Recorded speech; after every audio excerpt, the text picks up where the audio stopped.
Hello friends, my name is Kajal और आप सभी का स्वागत है मेरे चैनल पर। और आज के इस वीडियो में हम डिस्कस करने वाले हैं यूपीडीएलएड फर्स्ट सेमेस्टर सब्जेक्ट साइंस। ठीक है, और आज का ये मॉक टेस्ट है जिसका टाइम होता है शाम के 5 बजे। ठीक है, तो चलिए फ्रेंड शुरू करते हैं। वीडियो को लाइक कर दीजिए, अपने फ्रेंड्स मित्र को शेयर कर दीजिए। तो सबसे फर्स्ट आपका प्रश्न है कि लाइकेन है ऑप्शन, और आप सबको टाइमिंग दी जाएगी, 5 सेकेंड की टाइमिंग दी जाएगी। ठीक है, तो देखिए फ्रेंड्स, लाइकेन क्या है। ऑप्शन ए परजीवी, ऑप्शन बी सहजीवी, ऑप्शन सी मृत परजीवी, या फिर ऑल ऑफ दिस, ये सभी हो जाएगा। कौन सा यहाँ करेक्ट आंसर होगा? लाइकेन है। कौन सा यहाँ पर करेक्ट आंसर है, जल्दी से बताइए फ्रेंड्स।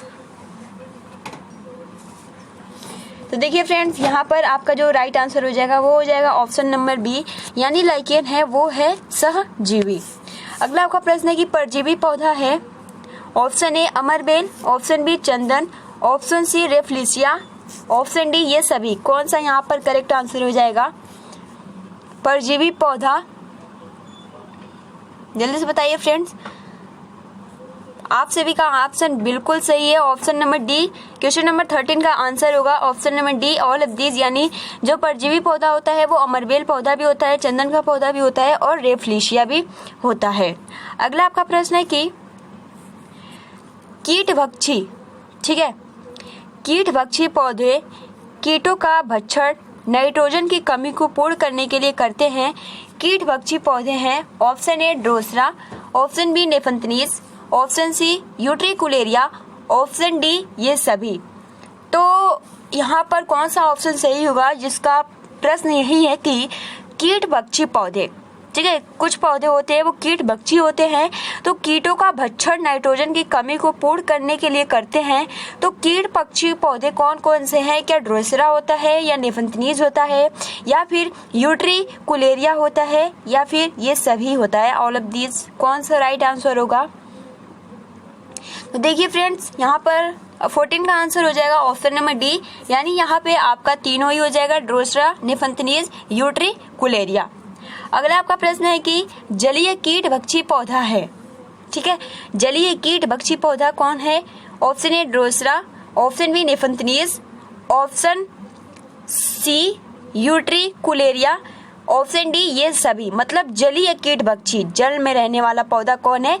ठीक, option A drosera, option B nepenthes, option C utricularia, option D ये सभी। कौन सा यहाँ पर करेक्ट आंसर हो जाएगा? जल्दी से बताइए फ्रेंड्स।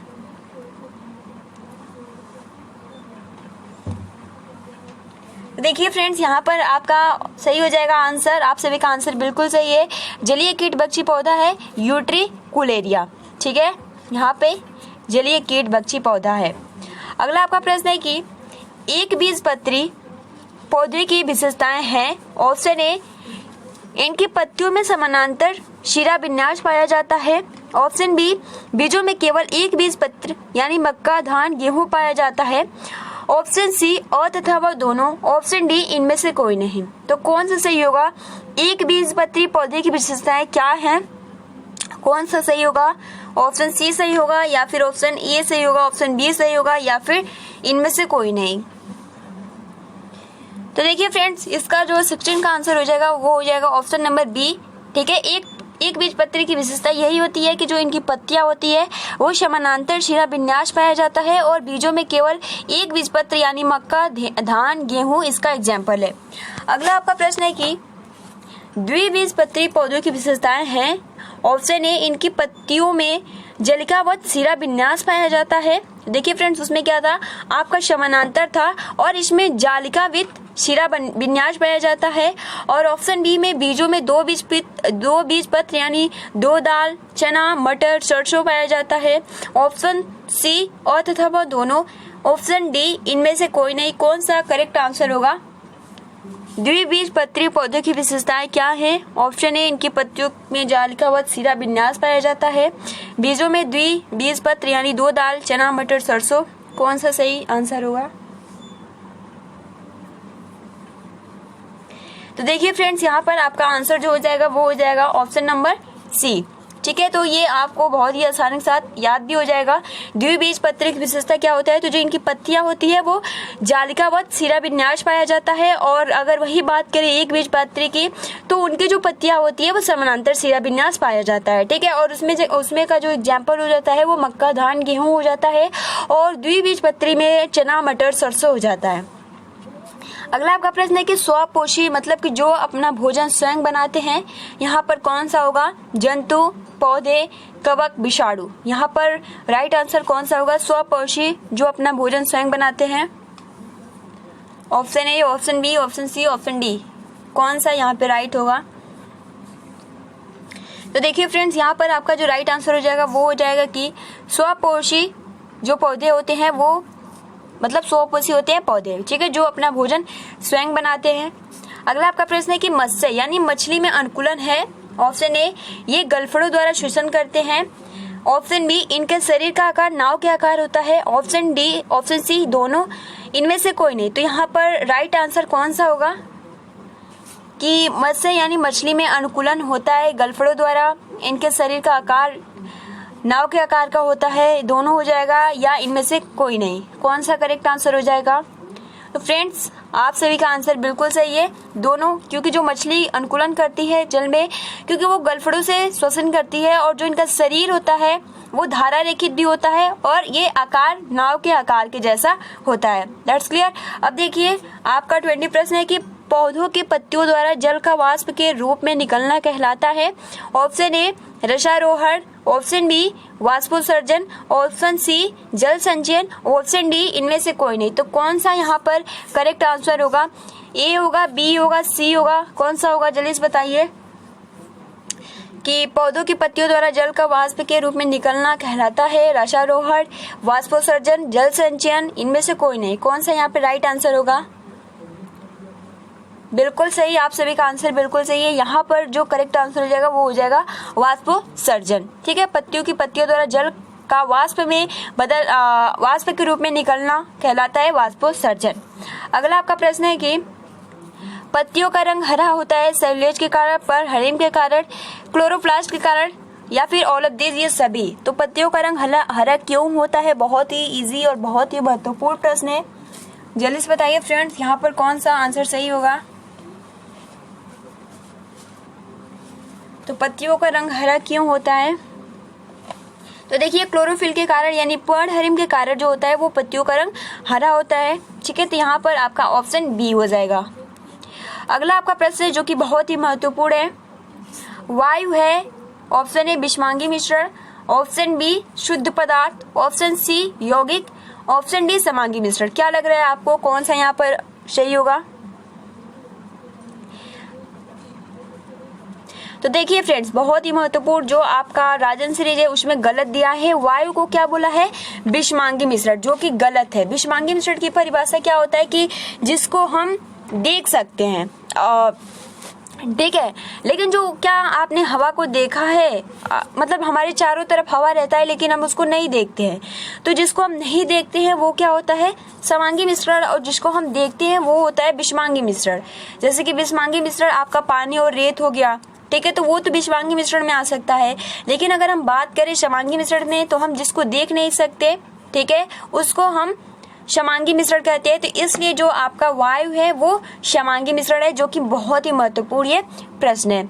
ठीक है, अब जैसे कि मान लीजिए हवा है, तो अगर आंधी भी आता है तो हवा नहीं दिखता है, धूल कंकड़ दिखता है, हवा नहीं दिखता है। ठीक, तो इसलिए वो क्या हो जाएगा, समांगी मिश्रण हो जाएगा। तो यहाँ पर आपका जो राइट आंसर हो जाएगा वो हो जाएगा डी, समांगी मिश्रण। अगला आपका प्रश्न है कि निम्नलिखित में से उभयचर प्राणी है। ऑप्शन ए, खरगोश। ऑप्शन बी, चूहा। ऑप्शन सी, कछुआ। ऑप्शन डी, गाय। तो उभयचर प्राणी कौन सा है, बताइए जल्दी फ्रेंड्स। तो देखिए फ्रेंड्स, यहाँ पर आपका जो राइट आंसर हो जाएगा वो हो जाएगा कछुआ। कछुआ क्या है, आपका उभयचर प्राणी है। उसी तरीके से मेढक भी हो जाता है। ठीक है, अगला आपका प्रश्न है कि निम्नलिखित में से कौन सा मछली का अनुकूलन अंग नहीं है। ऑप्शन ए, धारा रेखित शरीर। ऑप्शन बी, पंख। ऑप्शन सी, गलफड़े। ऑप्शन डी, फेफड़ा। तो अभी जस्ट हमने डिस्कस किया, ठीक है, जो मछली में जल में रहने के लिए अनुकूलन होता है तो वो किसके कारण होता है? तो हमने देखा कि उसका शरीर नाव के आकार जैसा होता है, यानी धारा रेखित होता है, पंख होता है, गलफड़े से वो शोषण करती है। तो क्या नहीं, उसका अनुकूलन अंग नहीं है, वो है फेफड़ा। तो यहाँ पर आपका जो राइट आंसर हो जाएगा वो हो जाएगा डी। ठीक, अगला आपका प्रश्न है कि निम्नलिखित में से यौगिक है। ऑप्शन ए जल, ऑप्शन बी सोना, ऑप्शन डी पीतल, ऑप्शन डी चांदी। ठीक है, तो यहाँ पर आपका यौगिक कौन सा है? जल है, सोना है, पीतल है या फिर चांदी है? Option A, option B, option C, option D में कौन सा राइट है? तो देखिए फ्रेंड्स, यहाँ पर आप सभी का आंसर सही है। यहाँ पर जो हो जाएगा वो हो जाएगा निम्नलिखित में से जो यौगिक है वो आपका है जल। ठीक है, यहाँ पर ये करेक्ट आंसर हो जाएगा। ठीक है, अगला आपका प्रश्न है कि निम्नलिखित में से कौन सी विधि घुलनशील ठोस पदार्थों को द्रव से करना है? ऑप्शन ए निथारना, ऑप्शन बी वाष्पीकरण, ऑप्शन सी तलछट्टीकरण, ऑप्शन डी छानना। तो यहाँ पर कौन सा होगा कि निम्नलिखित में से कौन सी विधि जो घुलनशील ठोस पदार्थों को द्रव से करना है? ठीक है, द्रव से पृथक करना है। तो यहाँ पे कौन सा राइट आंसर हो जाएगा? तो देखिए फ्रेंड्स, अगर हम द्रव से पृथक करते हैं किसी ठोस पदार्थ, घुलनशील ठोस पदार्थ को द्रव से पृथक करते हैं तो उस विधि को हम वाष्पीकरण कहते हैं। तो यहाँ पर आपका जो राइट आंसर हो जाएगा वो हो जाएगा वाष्पीकरण। अगला आपका प्रश्न है कि किस धातु के तल के क्षेत्रफल का मात्रक है? घन मीटर, मीटर, वर्ग मीटर, किलोमीटर। तो यहाँ पर कौन सा राइट आंसर हो जाएगा कि किस धातु के तल के क्षेत्रफल का मात्रक है? तो बहुत ही इजी है प्रश्न, आप सभी आसानी से इसको बता सकते हैं। क्षेत्रफल का मात्रक क्या होता है?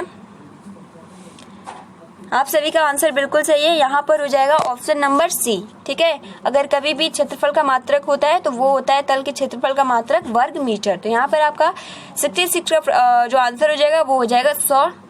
अगला आपका प्रश्न है कि मछली में श्वास लेने के लिए कौन सा अंग पाया जाता है? फेफड़ा, गलफड़ा, त्वचा, उपयोग सभी। क्या लग रहा है आपको कौन सा यहाँ पे सही होगा? जस्ट हमने अभी डिस्कस किया और ये 2017 का पूछा हुआ प्रश्न है। तो देखिए फ्रेंड्स, यहाँ पर आपका जो है कि मछली में श्वास लेने के लिए जो अंग पाया जाता है वो होता है गलफड़ा। ठीक है, हमने कई बार इसको डिस्कस कर लिया। अगला आपका प्रश्न है कि पहलवान को भार उठाने में लगने वाला बल है पेशीय बल, विद्युत बल, चुंबकीय बल, उपयुक्त में से कोई नहीं। कौन सा यहाँ पर करेक्ट आंसर हो जाएगा कि पहलवान को भार उठाने में लगने वाला बल है? Option A, option B, option C, option D. कौन सा करेक्ट होगा? तो देखिए फ्रेंड्स, आप सभी का आंसर बिल्कुल सही है। यहाँ पर हो जाएगा कि पहलवान को भार उठाने में लगने वाला बल जो है वो है पेशीय बल। अगला आपका प्रश्न है कि चने के बीज में दो हल्के पीले रंग की संरचनाओं का नाम है। ऑप्शन ए बीज चोल, ऑप्शन बी भूड़, ऑप्शन सी बीज पत्र, ऑप्शन डी मूलांकुर। तो चने के बीज में दो हल्के पीले रंग की संरचनाओं का नाम क्या है? बीज चोल, भूड़, बीज पत्र या फिर मूलांकुर। कौन सा यहाँ पर करेक्ट आंसर हो जाएगा? तो फ्रेंड्स, आप सभी का आंसर बिल्कुल सही है। यहाँ पर हो जाएगा बीज पत्र। अगला आपका प्रश्न है कि मनुष्य के शरीर में पसलियों की संख्या कितनी जोड़ी है? Option A 12, option B 10, option C 14, option D 20। कौन सा करेक्ट होगा कि मानव के शरीर में पसलियों की संख्या कितनी है? तो फ्रेंड्स, यहाँ पर आपका जो राइट आंसर हो जाएगा वो हो जाएगा 12। ठीक है, मनुष्य के शरीर में पसलियों की संख्या कितनी जोड़ी है? 12। अगला आपका प्रश्न है कि मनुष्य की खोपड़ी में कितनी अस्थियां हैं? Option A 28, option B 30, option C 32, option D 40। कौन सा करेक्ट आंसर होगा?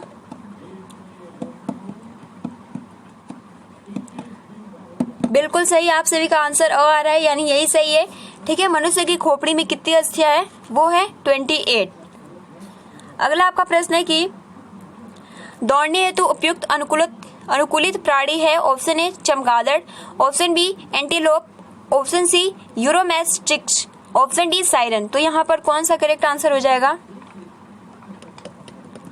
तो दौड़ने हेतु उपयुक्त अनुकूलित प्राणी है वो है एंटीलोप। ठीक है, यहाँ पर आपका जो राइट आंसर हो जाएगा वो हो जाएगा ऑप्शन नंबर बी। अगला आपका प्रश्न है कि दही को मथनी द्वारा तीव्र गति से मथने से प्राप्त मक्खन को पृथक करने के विधि का नाम बताइए। ऊर्ध्वपातन, अपकेंद्रण, तलछट्टीकरण और डी है निस्पंदन। तो यहाँ पर कौन सा राइट आंसर हो जाएगा? बिल्कुल सही फ्रेंड्स, आप सभी का आंसर बिल्कुल सही है। यहाँ पर जो करेक्ट आंसर हो जाएगा वो हो जाएगा अपकेंद्रण। मतलब दही को मथनी द्वारा तीव्र गति से मथने से प्राप्त मक्खन को पृथक करता है, वो होता है आपका जो विधि होता है वो होता है अपकेंद्रण।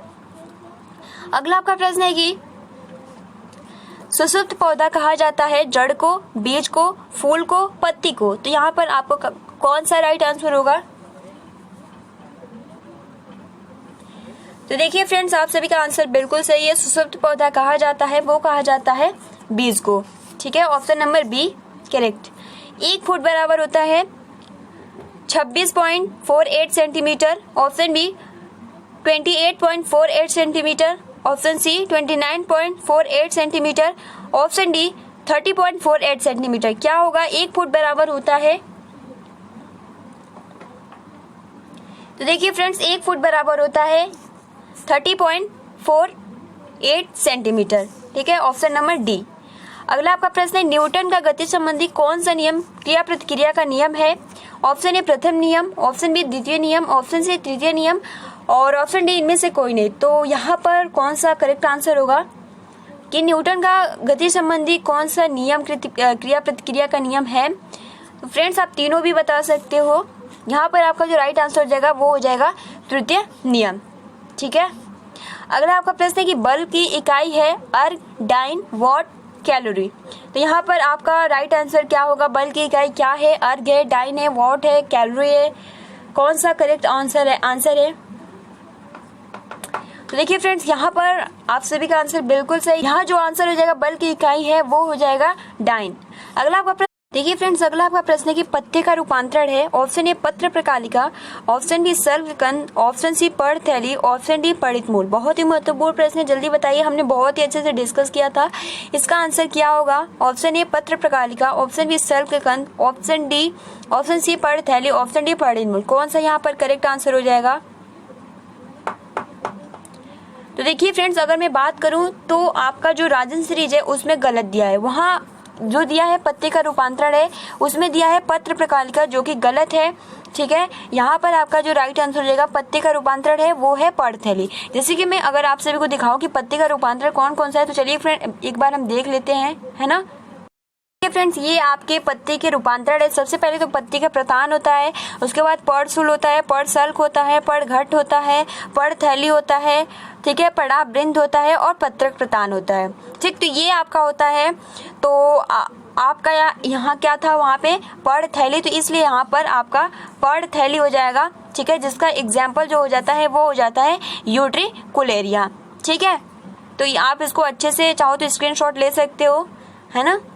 तो यहाँ पर आपका ऑप्शन नंबर सी हो जाएगा। अगला आपका प्रश्न है कि लंबाई का मात्रक मीटर, द्रव्यमान का मात्रक किग्रा तथा समय का मात्रक सेकंड किस पद्धति से संबंधित है?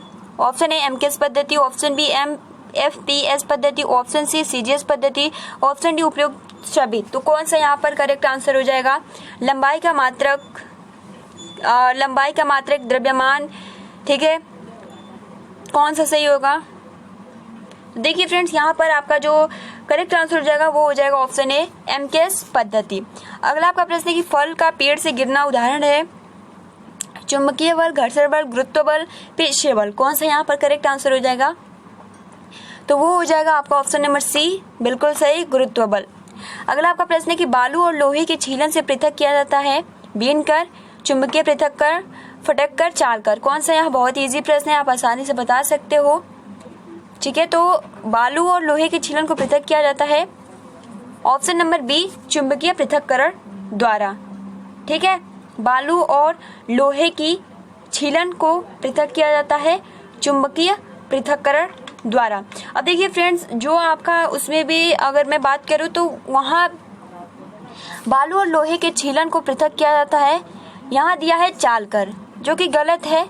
अगर बालू और उसमें कुछ लोहे पड़ जाती है तो उसको हम चुंबकीय पृथक्करण द्वारा निकाल सकते हैं, ना कि चाल कर। तो ये गलत है, ऑप्शन नंबर बी करेक्ट हो जाएगा। बालू और लोहे के छीलन को पृथक किया जाता है, ऑप्शन नंबर बी। अब देखिए अगला जो प्रश्न है वो बहुत ही महत्वपूर्ण है और आप सभी को आंसर करना है। लास्ट 4 क्वेश्चन आपके लिए है, ठीक है। पत्ती द्वारा जनन होता है अजूबा में, बबुल में, केला में, आम में। कौन सा यहाँ पर करेक्ट आंसर होगा? बहुत ही महत्वपूर्ण और बहुत इजी प्रश्न है। उभयचर जंतु है मेढक, मछली, चिड़िया, कुत्ता। कौन सा करेक्ट आंसर है? द्रव्यमान का मानक मात्रक क्या है? कुंटल, किग्रा, ग्राम, न्यूटन। टांका क्या है? जल संचयन की विधि, सिलाई करने की विधि, बांग्लादेश की मुद्रा और प्रदूषण मापने की विधि। तो ये आपके 4 प्रश्न है जिसका आंसर आपको देना है। तो फ्रेंड्स आज के लिए इतना ही, जो कि बहुत ही महत्वपूर्ण आज के प्रश्न थे, ठीक है। तो आज के लिए इतना ही, मिलते हैं अगली वीडियो में। वीडियो को लाइक कर दीजिए, अपने फ्रेंड्स मित्रों को शेयर कर दीजिए। तब तक के लिए thanks for watching, take care and best of luck.